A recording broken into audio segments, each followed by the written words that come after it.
tu tapo inga le tunu uri ne foi a oli tala mo lau wha fonga mai mo tala tumua. Ta pa David Seymour awani awai atu le sauninga o le Waitangi. Mai ona lau e seina le utu mua le sua o le manua nui o ni sida o le ongoto sa moa. Ta longo sao e Daniel Depoya tu se paka. Wa uma na aso lo na le lei. Wha fongai e whalau te leino nei tala. O le wha sino manga o le tu ai ngā tangata Māori o le hapu a le Ngati Rehia. Tā lātou walo i ona tāla sanga le tai o le pātia le actor David Seymour. E awani awa i atu le sauninga o le whamana tungo le aso le whengainga i Northland. Te luailo na wha awawa na lango le tūla whono tau wha awhia ma tau wha sisido le whengainga o le Waitangi Treaty Principles Bill. I se tusi sa awina te a Seymour i le asalua. Tā whaari ai le tai whono le tupuanga o tangata ale te runanga o Ngati Rehia, William Skipper Munro. O le atu la whono tō wha ofisa mata upu māua lunga te leifa tēna inga ua iain. Tu vai ai tangata. Ma tiro iere tō tele o le solia leo le whengainga o le Waitangi na vaia. Tā wai fo i le atusi o le Waitangi o temi whapitoa leo le tūsanga mō tūpuanga o tangata o le e tai tō kerau. Ma se mitu mitanga o le whengainga. Ma iara tau o tangata Māori o wha amata uina ona o le Bilia Seymour. O le atu la fono tau wha ofi e peona taura i ele toi wha amanino ino ma tau whasi stilo le whengainga o le Waitangi. Ma tama o e se tu la fono, sa tō sina i ele lau telo te te ma whai kionga. E whai tō wafe maa whi tangata, sa sa wawali te te whasanga i le pili le tau sang tuluai. Ma iwa nea li te tununga o se savali pito sili atu le neon tō tele o savali ere pāre meno ni sila. Ta longo ia i le atusi a Seymour, ta lato langalango ina o i e lo hapu, I teimi o tona I awa I sauninga o le whamana tuina o le whengainga. Ai o le whautuanga mo ia le tausanga nei au whaastolo pēr tala noanga I le atu la pono. E mai sei lona langalongo ina pēr. E tari tunu ai, o le a le tala whenga I ese whai unga e awa iai le sauninga o le tausanga nei. O Seymour e ielo na sto tanga ma le hapu o le Ngati Rehia, I te walatu ilona tina. O le tama pesa sa mo kiwi o I tu aingo musika o le opera, kena, ia pene paki. Ma I au fai pesa le silo meo I New Zealand nei. Wa I au sia se la sanga pito sili o lanta le pesa le langi le o musika ale opera. O le masina nei sa wa I pesa le fa fianga le opera I New York ya America ale New York Metropolitan Opera. I lona fa tino le sao au tour fa fianga pesa fa tau. I le elite te au la Valle Duke in Veris. Wa I lo ai ole Ringoletto. Ta whaari ai e pati, o se tua ai ngō meti sa le ai ma se manatu e tino mai. I le mawhai e ono ulu ai pese ai se whawhiawhianga o I tā wai, o le orimpeka o pese wha opera. Ta longo ai e pati I le summertime, o tangata pe pese polensi ai musika mo le opera, e matua ai mamao mai ma se tūlanga e mawhai ai, o na a wai whawhiawhianga whapenei. Mai e tā wai, o le teimi lava sa tua I lunga o le whata o whawhiawhianga po le stage, na ye loi o I tu aingo talani sa la tu wa o ina o ya onga o le mau o le se ava no fa no pese le Metropolitan o pati le fo ya te le pese ai fa fianga le opera le rangi pe ona pese ai San Francisco, Paris, Naples, Vienna, Barcelona o le fali mai le ona pese ai fa fianga ale Ringoletto o le te muri o le lima masin te luai sia mani I le Berlin State Opera. Ma ia tawai, o ia te ia se whalongo no le mita e whaia masua Samoa, le Pacifica Mount te roi New Zealand, I nei whawhiawhianga, longolongoa, le musika le opera. Te siria mo le se lau māmoe sa whaatama ia ni te whauta alo e tolu mo le tele atu sa whaamanu o lia ni whaaralawe ese se lua. I le whaato anga la fumanu le fora whaato no le tālanga e au kilani sauke. O nei as whainga sa te pumai tu tonu o le luaso, o le as puruono ma le as mariva o le masina nei o Januari. I le no fuanga le puhi nui reserve in Papatoe Toe Manukau. O le se lau fasu ma le lua māmoe sa mamate ma le marsu ma le ono sa wha manuolia I os whainga lua. O le puru pisi nisi o no whanga o whātu anga whai tōlangi a le whono whātonu o le taulanga Moss Truman. I se whamtalanga tia sai whari ai. O nei whaarwalawe la ngona le ngā tete toe ino.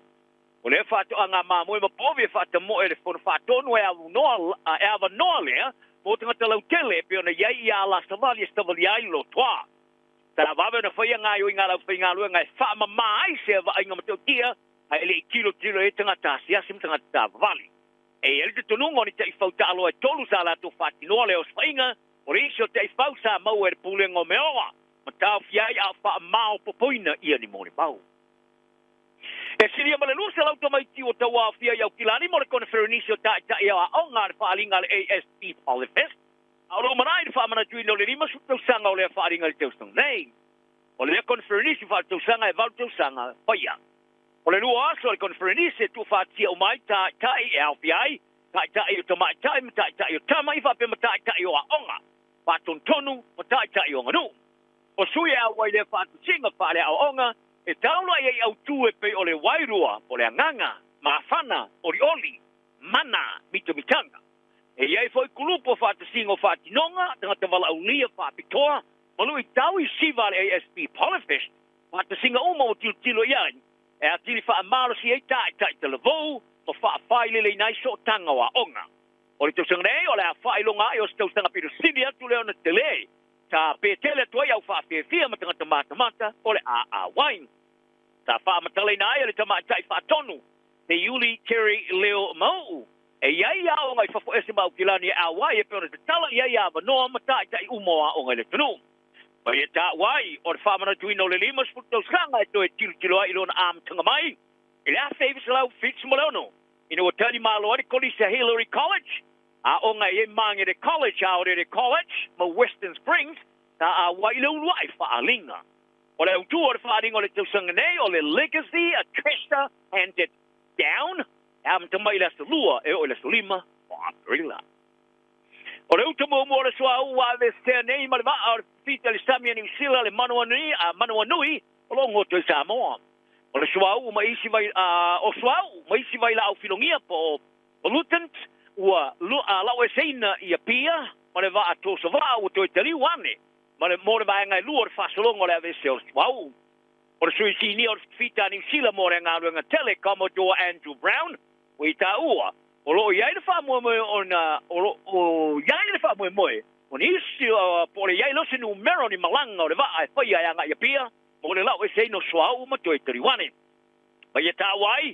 Le wha fia ina le solonga le leo na ngā ruenga ma le manu anui e ulava. Ia pianga le tau. O le vasonei sa mawhai o na awina toi le waa i le wafu ia pia mo le lau e seino tane wau maisi vai la au pinongia.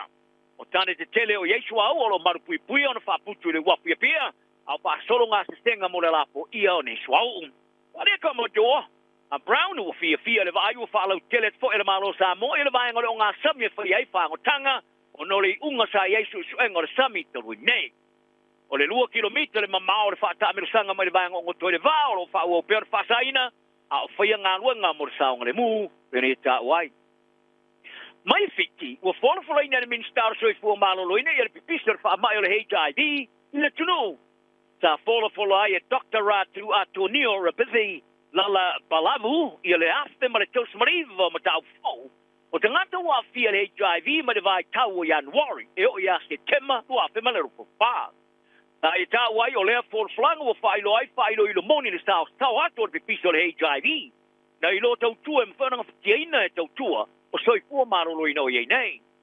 Mai e tā pa aile lango te umo piti e ka le sia pa anga tuma oti pa anga whaavao malo. I le te tau leo na awai whaatasiatu le whaalaulo ina leo le sila pia. Ma le whae ki tio le amu. Ma ia mautinoa o i lato umo a fia le HIV. Ia maua tau singa ma le lango e mo miena. E le tamai nei sa tiliva tuai le porkalame o atina e malo o fatasi i le tuluafe o tui vai la au te te le HIV, le antiretroviral, i fiti lea e langalongo ai le tili atu le whamai. I le ripoti sa wha matuina lo ngā tono le luafe ma le rufu wha. Ta whailo ai o le luafe ma le rufu tonu e ono te se ma le 5 miliona o tangata o afia HIV o lo nofo i Asia ma le Pasifika. Ma ave ai mai tūlanga pitu siliona pipisi ai le whamai i le rolangi. I tua mai leo atunu o Afrika, se sae ma atunu i sauti o Afrika. Whaaria le whaatonu whaai tūlangi of Sonia Malo o Whaatasi, o le UNA, i le Pasifika, Emond Murphy, o le sitanga fōua i erbi piso le wha mai fiti, o tui nai le tūlangi ato le Pasifika, i se tūlanga lama tile. Talonga, o te ena le champine rolangi le pangmamamfa le IBF, Daniel Dubois, ia, te toi ai leo se le leo lupe sori ai lau li tau se paka. Ma ia tau iai, wa umonaso, i le teimio le la whaatala talanoanga whaafstangai, i le vaenga o whaasalaunga le DAZN, au sauniatu mo le la puso anga tele la tulus, lulore masina fau, i rehab, Saudi Arabia. O pakalo o yaru ina le champino lo ume te poa. O te poa e lusu fululua na fusuanga lua fai ina lusu tasi manamalo tiot. Ta ia fai lo le champino mo mo lo rangi ale a WPO pakalea. O le lima se so ana manamalo lo yenei o le afa amutalia. Pakai tosu totu sanga. Tosu fululima na fusuanga professor. Tolu fai ina le lusu tonu manamalo tiot. Paka foi malana pulenga sa fisi tele yana manamalo mule ne ya shile shanga saina asu testa sanga ma Deontay Wilder o America tos malita sanga o manamalo ya shang sa fisi ngia au falu ona tolopu ya paka li tapole ni te mo fusanga e biona sa tiro e sa tau na fai ina tulanga sa ya pe tai o se tulanga mata ina tele sa to yela na fusu ma manamalo ai ino mo mai as pulu ta mo sanga Wilder e lo tele ai o pomu tai longa na fatau ngai paka ia tu poa sa manu malo ya Anthony Joshua yo til kamasanga lima ai o se fatinga ni toi mana Joshua toi fa se sala pus anga ma tu poa ino siringia tu poa winga ya paka sa tali wa umona solele ai tali foi tau ye paka o le foto a matalan taleni o lo naso o le au mai ino siringia tu poa paka pe o le ade me sa tupu mai ilo na fai ina li tu yo tia cho choice ai tali paka sa mai ai tali e du poa o le asi dialo na lele de la fusuanga ai o le asi ya tulo na lele ya pa ai vai ngomor fusuanga malosi male sao lima ina vai ngori e kamera sanga tennis le Australian Open Australia o le asi tau ye nei Novak Djokovic by Alexander Zverev ile ta along ai lo ai se au sir so nga champini por semi-final ya Djokovic o ye turi le fa lu se male lima manu malo i kamera sanga tennis te teleport a Grand Slam e fa se funu male luona ta alo le to lua momoa Djokovic o Serbia fa valu na manu malo ai ile vai ngo tamatai u fa tulunga ina o le suanga o le ta longa ale por suanga champini le ale autata te tele o Arinda Sabalenka o le apui puilan champini o le afitawi nei ma Madison King le suanga champini ale vai ngo tamatai ale Australia Open ya kalana le yas Luia la lotu fai un o vaso o mi to felo ila sulu o vaso asau al temenei ia i pere file mo mar fe avtai ile tunu soi foia